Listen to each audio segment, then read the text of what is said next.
DC से MLA से बात नहीं बनेगी तो हम मुख्यमंत्री से मिलकर स्टेडियम का निर्माण करवाने की कोशिश करेंगे। मेडिकल में आने जाने के लिए ई रिक्शा की सुविधा भी देंगे हम गांव में। गांव के चारों पानों में आरओ प्लांट लगवाने की कोशिश करेंगे हम। नमस्कार जी, मैं धनराज बादल के अंदर जैसा कि तस्वीरों में देख पा रहे हो, मनदीप उर्फ लंडा मेंबर हमारे साथ जुड़ चुके हैं। मनदीप जी, राजनीति में आने का क्या उद्देश्य है आपका? हमारा जी 20 साल से हमारे गांव का विकास रुका हुआ है। जो कितने सरपंच आए और गए, किसी ने हमारे गांव के लोगों के लिए सुविधा का काम नहीं किया। इसलिए हमारा राजनीति में आने का प्रयास करें हम दोबारा। वर्तमान में बादली के अंदर क्या क्या समस्याएं हैं मनदीप जी? बादली के अंदर जी ना तो पीने के पानी की सुविधा है, ना घर से कचरा उठाने की गाड़ी की सुविधा है, नहीं जोड़ों का सौंदर्यकरण की सुविधा है। और हमारे पूरे बादली गांव में 12,000 वोटर गांव है, एक भी पार्क नहीं है हमारे गांव में। ना बच्चों के लिए खेल स्टेडियम, नहीं अखाड़ा, कुछ भी नहीं है गांव में, कोई सुविधा ही नहीं है। बच्चे ऐसे नशे की तरफ बढ़ रहे हैं बच्चे ज्यादातर। गांव में नशा मुक्ति केंद्र भी खोल नहीं है, होनी चाहिए सुविधा, क्योंकि हमारे गांव के तकरीबन नौजवान बच्चे आज के दिन नशे की तरफ अपना रुख कर चुके हैं। इसलिए मैं इस गांव में शांति और नशा मुक्त बादली को प्रकट करना चाहता हूं। मनदीप जी, आप मेंबर रहे हो, कौन से सन में आप मेंबर थे और उस समय आपने क्या क्या करवाया? मैं जी 2005 में पंचायत मेंबर बना था। उस टाइम पर हमारे गांव की सारी गलियां कच्ची थी, तो जी हमने पूरी 2 गलियों का निर्माण करवा। सारे गांव की गलियां हमारे टाइम में पक्की हुई थी और हमने गांव में बहुत विकास करवाया सुख शांति से अपना 5 साल। फिर हमारे भाई 2 साल बाद हमारे प्रधान जी की डेथ हो गई थी। उसके बाद विनोद प्रधान जी बने 6 महीने के लिए, विनोद गुड़िया, जो अब 30 के प्रधान है। उन्होंने भी कोई काम नहीं किया। और उसके बाद उमेद सरपंच बने थे चुड़ैल पन्ने से, उन्होंने थोड़ा बहुत काम करवा, जाड़ वाल डलवा दिए नाली पे। बाकी कोई ज्यादातर बुजुर्गों के लिए और महिलाओं बच्चों के लिए कोई सुविधा काम नहीं किया किसी ने। उसके बाद में 2 सरपंच रह गए जी, रिजर्व से थे वे, तो उन्होंने भी कोई काम ऐसा नहीं किया। गांव के अंदर मनदीप जी खेलों की व्यवस्था किस प्रकार की है? गांव में खेलों की व्यवस्था तो जी ऐसी है, एक स्कूल है जी हमारा, ये हाई स्कूल है, तो वहीं पे ही थोड़ा बहुत बच्चे चले जाते हैं, नहीं तो वहाँ परले पढ़ने का दबदबा है ज्यादातर। हमारे इधर का कोई बच्चा खेलों की तरफ कोई रुख नहीं है, क्यों मैदान तो है ही नहीं। गांव में एक ही मैदान है, उधर हमारे बच्चे जाते हैं, दूर पड़ता है, 2 किलोमीटर हो जाता है। जनता आपको मौका देती है, आप यहाँ बादली से सरपंच बन जाते हो, तो खेलों के लिए क्या करवाओगे? मैं जी खेलों के लिए खेल स्टेडियम का निर्माण करवाना चाहूंगा सबसे पहले बादली गांव के अंदर। कैसे करवाओगे?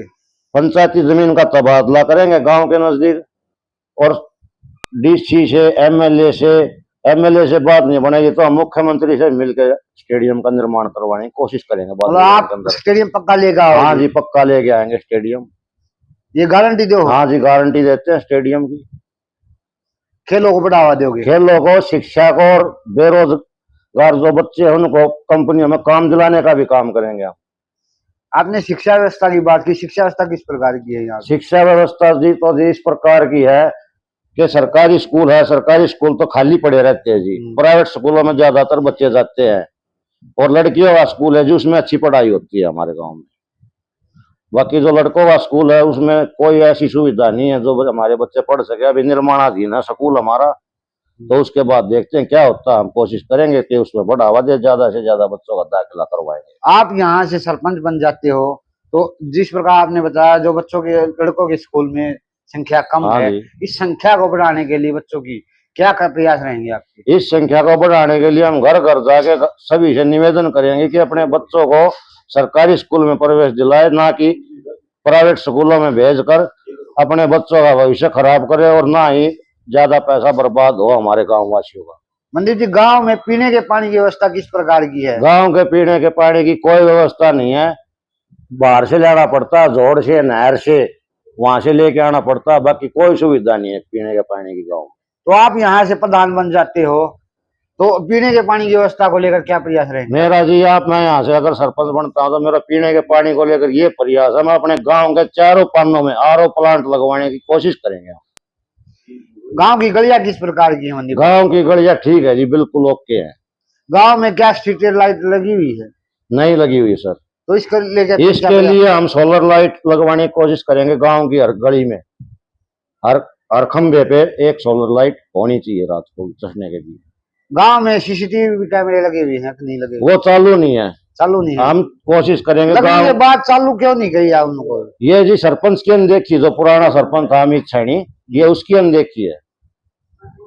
तो आपके क्या प्रयास रहेंगे अगर जनता आपको मौका देती है बादली की? जनता मेरे को मौका देती है, अगर मैं गांव का सरपंच बनता हूं तो मैं अपने गांव के लिए हर संभव विकास के लिए प्रयास करूंगा, और जितने भी जोड़ है सबका सौंदर्यीकरण करेंगे। जितनी भी पंचायती जमीन दबी हुई है सभी को निकालने का प्रयास करेंगे हम। और जो कि हमारे गांव में पार्क नहीं है, हमारे बुजुर्ग रोडों पे जाते हैं, हमारी माता बहनें रोड पे जाती है, हमारे बच्चे रोड पे जाते हैं घूमने के लिए, डेली एक्सीडेंट होते हैं वहां पे। तो इसके लिए हम अपने गांव के चारों पानों में एक एक पार्क का निर्माण करने की कोशिश करेंगे। और जो हमारे गांव का नौजवान आज के दिन नशे की तरफ रुख कर चुका है, हम उसके खिलाफ अभियान चलाएंगे और गांव में नशा मुक्ति केंद्र खोलने का प्रयास करेंगे। सरकारी पूरे गांव में नशा मुक्त के अभियान चलाने वाले? हाँ जी, एक इतिहास रचेगी ये पंचायत। हाँ जी, एक इतिहास रचेगी अगर मैं सत्ता में आता हूँ। सौंदर्यीकरण को लेकर आपके क्या प्रयास रहेंगे? सौंदर्यीकरण को लेकर मेरा ये प्रयास रहेगा कि गांव की गलियों में मैं पेड़ पौधे लगवाऊं, वातावरण ठीक हो, और गांव के चारों तरफ जितने भी जोड़ हैं उनके चारों तरफ से सौंदर्यीकरण करवा के उनका, और उनको अच्छी से घास वास लगवा के उनको अच्छी तरह से अच्छा सौंदर्यीकरण कर जाने का प्रयास रहेगा जी हमारा। अपनी तरफ से बादली की जनता से क्या कहना चाहोगे? मैं बादली की जनता से ये कहना चाहता हूँ कि एक बार मुझे अपने भाई को, मनदीप कुमार को, भाई मौका दे दे मेरे को एक बार। मैं जनता से ये अपील करता हूँ कि मेरे को एक बार मौका दो, और काम नहीं करेंगे हम तो भाई जनता हमें कभी भी सत्ता से उतार के नीचे फेंक सकती है। मैं उनका भाई, उनका बेटा हूँ। आपका चुनाव चिन्ह क्या है और जनता से क्या कहना चाहोगे? मेरा चुनाव चिन्ह स्वचालित पंप, हैंड पंप यानी कि नलका है।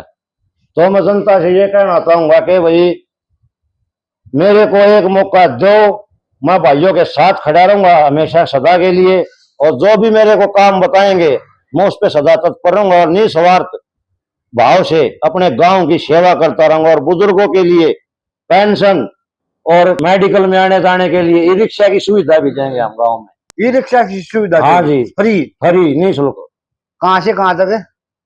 जैसे पेंशन लेने जाना हो और हॉस्पिटल जाना हो तो आने जाने के लिए टोल फ्री नंबर देंगे हम, और रिक्शा चलाएंगे। गांव के अंदर 4-5 रिक्शा रखी जाएंगी toll free e rickshaw, special सभी बुजुर्गों के लिए? हाँ जी, स्पेशल सभी माताओं के लिए? हाँ जी, सभी माता बहनों के लिए, सभी बुजुर्गों के लिए बिल्कुल फ्री होगी? हाँ जी, बिल्कुल निःशुल्क होगी।